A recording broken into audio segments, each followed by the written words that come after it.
तो ये श्री नर्मदा महापुराण आप जो सुन रहे हैं, और श्री नर्मदा नदी नहीं है, नर्मदा हमारा आप सबका जीवन है। ये नदियां नहीं है, गंगा यमुना सरस्वती कावेरी महेंद्र तनया, आप जो दर्शन कर रहे हैं ये नदियां मत समझिए इनको, ये हमारा आप सभी का जीवन है, और जल ही तो जीवन है बोलते हैं ना। तो नदियां हैं तो हमारी जीविका है। और श्री लिंग पुराण के अंतर्गत लिखा गया है कि हम माँ के नाम का उच्चारण करते हैं तो वृंदावन वासी राधे राधे बोलते हैं, अयोध्या वासी जय सिया राम बोलते हैं, और नर्मदा खंड के वासी हर हर नर्मदे बोलते हैं, नर्मदे हर बोलते हैं। तो लिखा गया है कि हर हर नर्मदे क्यों बोला जाता है। एक बार आप जब बोलते हैं ना हर हर नर्मदे, तो भगवान वैकुंठ से चल देते हैं, और दूसरी बार जब बोलते हैं तो भगवान आ जाते हैं, और जब कोई तीसरी बार बोलता है तो भगवान शंकर के नेत्रों में आंसू आ जाते हैं, क्योंकि भगवान शंकर मां नर्मदा को बड़ा प्रेम करते हैं, और श्री नर्मदा का आश्रय हर देव को लेना पड़ा। ऐसा कोई देवता नहीं है जिसने भगवान शंकर की आराधना ना करी हो, और ऐसा कोई देव नहीं है जिसने मां नर्मदा की आराधना ना करी हो। मां नर्मदा की आराधना करके ही वो जीवन में अपने लोक में प्रसिद्धि और बंधन को प्राप्त हो पाए हैं। तो इसमें कोई संदेह नहीं है कि माँ आपके जीवन को यश देती है, कीर्ति देती है, रत्ती मात्र भी इसमें संदेह नहीं है। नदियां हैं तो जीव जंतु है, नदियां हैं तो कृषि है, और नदियां हैं तो सब कुछ है। नदियां नहीं होगी तो कुछ भी हमें प्राप्त नहीं होगा। आकाश में जैसे कि सप्त ऋषि हमें आशीर्वाद देते हैं, तो इस भूमि पर पृथ्वी लोक पर नदियों की कृपा हम आप सभी पर है, क्योंकि वो सप्त ऋषि जो हमें आशीर्वाद देते हैं ना, वो निरंतर माँ का दर्शन कर रहे हैं और माँ से ऊर्जा को प्राप्त कर रहे हैं। वो सप्त ऋषि देखिए भरद्वाज जी महाराज को, जिन्होंने अपना जीवन हरिद्वार गंगा के तट पर व्यतीत किया, उन्होंने गंगा माँ की कृपा को प्राप्त किया। श्री वशिष्ठ जी महाराज जो श्री राम जी के गुरुदेव कहे गए हैं, और विश्वामित्र जी को देखिए तो उनको गायत्री की बड़ी सिद्धि थी, कृपा। गौतम जी और श्री अगस्त्य मुनि जिन्होंने भगवान श्री राम को आदित्य हृदय स्त्रोत प्रदान किया था, जमदग्नि और अत्रि मुनि। तो आकाश से ये सारे देवता ऋषि मुनि हमारे एक एक कर्म को देख रहे हैं, और फिर हमें उसी कर्म का फल भी प्रदान कर रहे हैं, आशीर्वाद दे रहे हैं। किसी ने कहा भगवान किसी को सुखी और किसी को दुखी क्यों करता है? भगवान किसी को सुखी और किसी को दुखी नहीं करता, याद रखिए। मैया किसी को बहुत ज्यादा सुख और बहुत ज्यादा दुख नहीं देती है।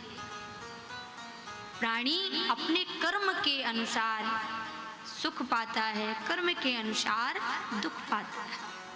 हमने सब कुछ तो बदला, देखिए ना, हम रोज वस्त्र बदलते ही हैं, रोज हम अपने प्लान बदलते हैं, रोज घर मकान इत्यादि बदलते हैं, मार्ग भी बदलते हैं, सिद्धांत भी बदलते हैं, सब बदला हमने, लेकिन फिर भी दुखी हैं। क्यों? यहां तक कि रिश्ते नाते भी बदल दिए, स्थान बदल दिया, लेकिन स्वभाव नहीं बदला, इसलिए हम हर क्षण दुखी होते हैं। याद रखिएगा, इस संसार में कोई आपको सुखी और कोई आपको दुखी नहीं कर सकता।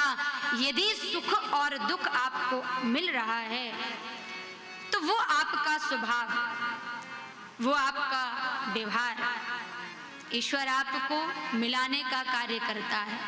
लेकिन संबंधों को टिकाऊ रखने का कार्य और टिके रहने का कार्य आपका व्यवहार करता है।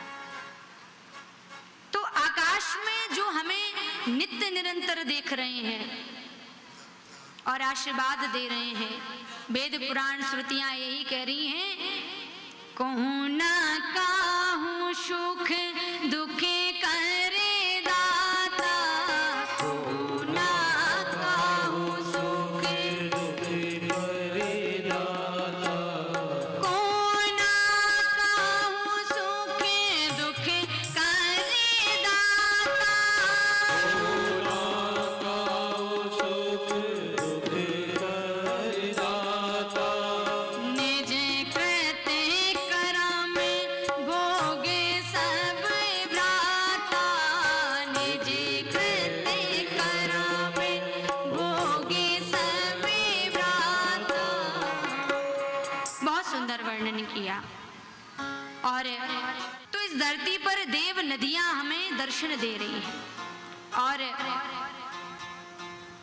जब हम स्नान करते हैं ना, स्नान करते समय नदियों का आवाहन करें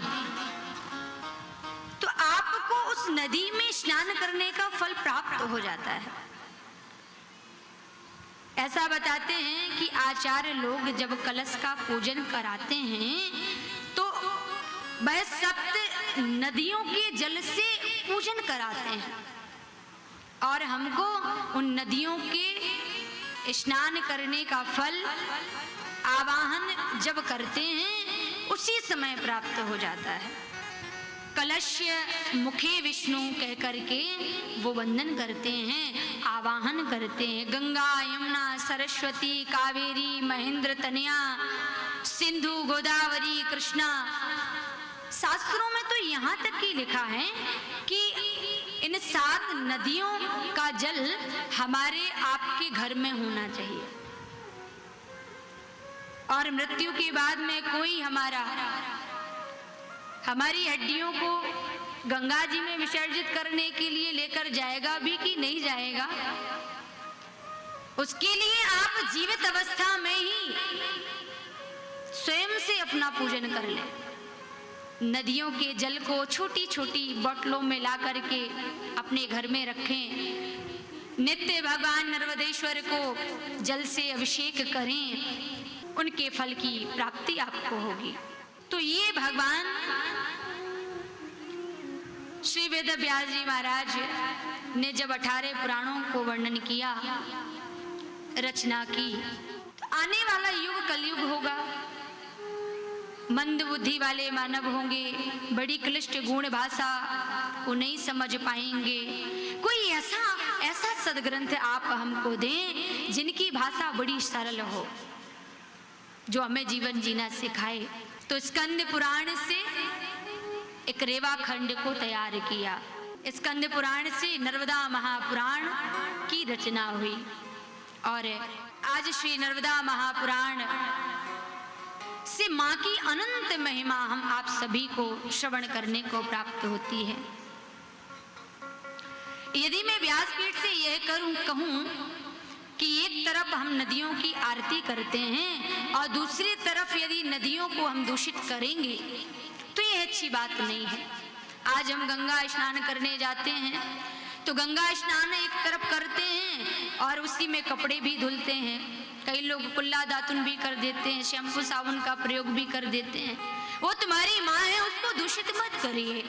जो नदियां हैं ये दीपदान से बड़ी प्रसन्न होती हैं, ये हमें आशीर्वाद देती हैं। तो आप स्वच्छ रखिए। रामकृष्ण परमहंस से एक विदेशी ने पूछा, आप भारत की भूमि में रहते हैं? हाँ हाँ, भारत की भूमि में ही रहता हूँ। हमने सुना है कि वो भारत जहाँ पर राम आए, कृष्ण आए, जहाँ पर 24 अवतार भगवान ने धारण किए, क्या वो वही भारत है जहाँ से आप आए हैं? हाँ, मैं उसी भारत से आया हूँ। अरे आप तो बड़े ही महान हैं, आप वंदन करने योग्य हैं। मैं आपसे एक बात पूछूं, आपके यहाँ पर भारत भूमि को माता बोला जाता है? बोले हाँ, बोला जाता है। नदियों को प्रणाम करने की प्रथा है। हाँ, हमारे यहाँ तो सांप को दूध पिलाने का भी उत्सव मनाया जाता है। नाग पंचमी आने वाली है ना। हमारे यहाँ पर गंगा हमारी माँ है, हिमालय हमारा मुकुट है, भारत हमारी माँ है, धरती माँ को हम प्रणाम करते हैं। और भगवान यदि ना होते तो धरती पर जल का सिंचन करने पर उससे मिट्टी से सुगंध नहीं आती, याद रखिएगा। हमारे आचार्य गुरुजन बताते हैं जब हम सैया का त्याग करें, धरती पर पांव रखने से पहले उनको प्रणाम करें। समुद्र वसने देवी पर्वत स्थन मंडले विष्णु पत्नी नमस्तुभ्यम पाद स्पर्श क्षमस्वे कह करके प्रणाम करें। वो भूमि मेरी माँ है, धरती मेरी माँ है। विदेशी ने कहा एक बात कहूं आपसे, क्षमा करिएगा, आपके यहाँ भारत में धरती को माता बोला जाता है, लेकिन उसी धरती पर लोग गुटखा तमाकू खा करके इधर उधर थूकते क्यों हैं? अपनी माँ को गंदा क्यों करते हैं? तो याद रखिएगा,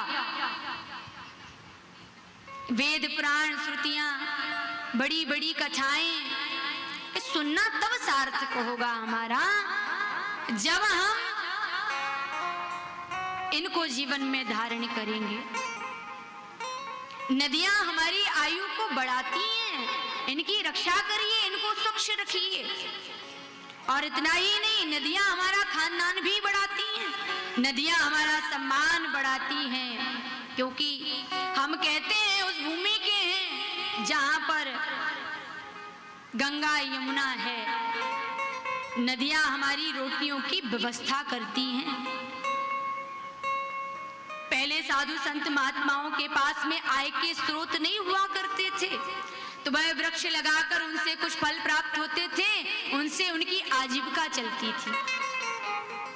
आज भी नदियां हमारा घर चलाती हैं, इसमें कोई संदेह नहीं है। नदियां हमें खनन देती हैं, नदियां हमें बिजली देती हैं, नदियों से हमें वन मिला है। बताइए क्या नहीं मिला है आपको? स्कंद पुराण में वर्णन है कि श्री महाराज दशरथ कह रहे हैं हमारे पास राम है ना, मुझे राम प्राप्त हुए हैं तो वो मैया सरयू की कृपा के कारण प्राप्त हुए हैं। श्री वसुदेव जी के नेत्रों में अश्रु हैं और वह अश्रु बहाते बहाते प्रणाम करके कह रहे हैं आज मुझे कृष्ण मिले हैं तो सिर्फ माँ यमुना की कृपा के कारण मिले हैं। और नंदी कह रहे हैं आज यदि मुझे महादेव मिले हैं तो वो माँ गंगा की कृपा के कारण प्राप्त हुए हैं। श्री मार्कंडेय कह रहे हैं मुझे जीवन मिला तो वो माँ नर्मदा की कृपा के कारण। केवल माँ नर्मदा की कृपा के कारण। आप सब माताएं नर्मदा स्वरूपा हैं और भाई लोग सब भगवान शंकर स्वरूप हैं। कारण श्री नर्मदा महापुराण की कृपा के कारण सब आप हमें प्राप्त हुए हैं, इसमें तनिक भी संदेह नहीं है।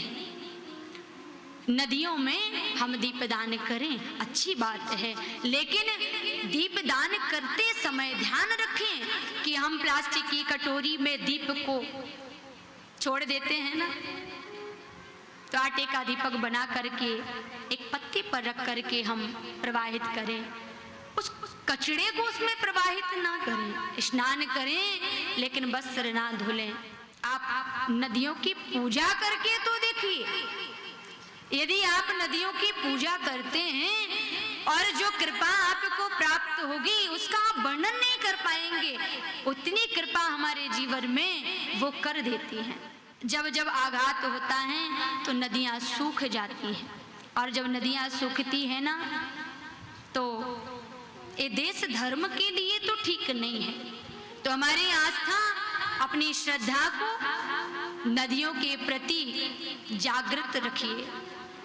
ऐसा क्या नहीं है हमें आपको जो माँ ने ना दिया हो। नर्मदा का ही तो किनारा था वो, याद करिए। जब भगवान श्री शंकराचार्य जी महाराज ने आदि भाष्य किया था और उस समय शंकराचार्य से कहा कि आपको दोबारा बद्रीनाथ की स्थापना करनी है, तो वो माँ नर्मदा की कृपा के कारण। बताने वाला कौन था? वो माँ भगवती थी। और जो भी साधना नदी के किनारे की जाती है उसका फल 1000 गुना हो जाता है, वो कार्य सफल होता ही होता है। नदियां ना होगी तो बताइए ना, हम श्री गणेश का विसर्जन कहाँ करेंगे? कहाँ करेंगे?